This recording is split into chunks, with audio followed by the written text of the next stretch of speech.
the words. I'm not sure if I like it.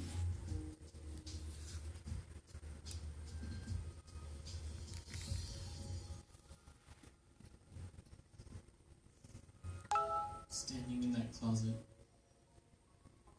looking down at her as she was sobbing, I was so hurt. I was so angry. I was so offended that my marriage was not what I wanted it to be. That I was not getting out of my marriage what I wanted, what I thought I deserved. And as those words came out of my mouth, all I could think was, I want this to be over.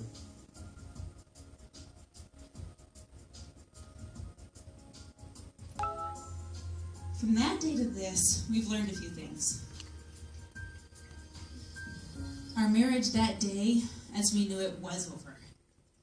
And thank goodness. Because what we had was nothing compared to what it is now. It pales in comparison. I'll always tell you the wedding day was not the best day of my life. Today is. Because we have a 10 out of 10 marriage. And that 10 just keeps getting bigger. Someday it's 10 cups, some days, and then the next day it's 10 gallons, and the next day it's 10 swimming pools. The capacity keeps growing. And Anthony and I have learned 3 keys to unconditional, and really what that means in saving a marriage. And if we could share with you those 3 keys, how many would want that information? Let me hear a noise. Come on, let's hear some noise, guys.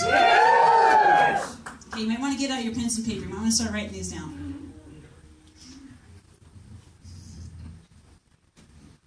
First of all, what do you think when you hear the word unconditional? Let's get some shares. No conditions. No conditions. Okay, we have a very oracle man in the room. I love it. How many of you have heard of the 4 personality types? It's been around 600 BC. There's so many ways to classify the 4 personality types. This is a brilliant man who invents iPhones. We're so thankful for people like you. Okay, what else do you think of when you think of unconditional? Right back here. Actually, you know what? We have a tradition in Limitless. Can I share that tradition? Okay, so what we do in Limitless is we go ahead and have you stand up. And we're going to ask you for your name. And when she says her name, we're going to acknowledge her with a big, hey! Fill in the space here. Okay, so go ahead and share with us your name. Cindy. Hey, Cindy! Now, how does that feel? Like the exclamation point. Hey! Let's try that again. Hey, Cindy! Okay. Unconditional love is easier with your children, I think, because they are less mature. And you love your children even when they give you words back that are a dagger to your heart. You continue to love them no matter what. But when you are in a marriage, I think that unconditional love is a little more tricky because you think that person is on the same level as you and more mature and more in the know of what's going on. And I think it's more difficult in a marriage to make it with your children. Yeah, so there's some different experiences that you've had there. But with your kids, it's no matter what. Right? So love no matter what. Let's get a couple more. What do you think of when you hear the term unconditional? Go ahead and give us your name. Jennifer. Hey, Jennifer! So to me, unconditional, it's loving without expecting anything in return. Loving without expectation. Excellent. I love that. For me, that's what it means. And the summary of everything I've heard is no strings attached. Regardless of circumstance, regardless of time, regardless of distance, regardless of expectation. So there's no expectation, right? So there's 3 keys to this. The first key is choice. Is what? Choice. The first key is choice.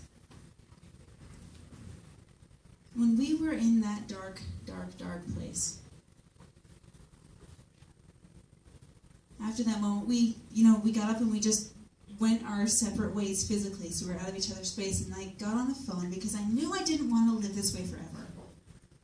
I mean, who gets married expecting to have that experience? kids, right? Nobody. No one gets married expecting to have their marriage on the line. So I get on the phone and I call the mentor and I asked for help. I did what? Help. Ask for help. Because I knew that I didn't want that to be my future. And here's what my mentor said to me. After I finished like spewing into the phone, I'm sure he was like... I went on for a long time. And finally when I was done, just emptying everything out, he said, Marianne, what do you want? And I said, what do you mean, what do I want? I want my fairy tale back. I want my marriage back. And he said, no, Marianne, you're not getting it. What do you want to feel right now? And it took me aback because he expanded this time that I didn't know existed between stimulus and response. Between what? Stimulus and response. Yeah, between stimulus and response. And he said, okay, let's take a look at what we're creating here. And when he said, Marianne, what do you want?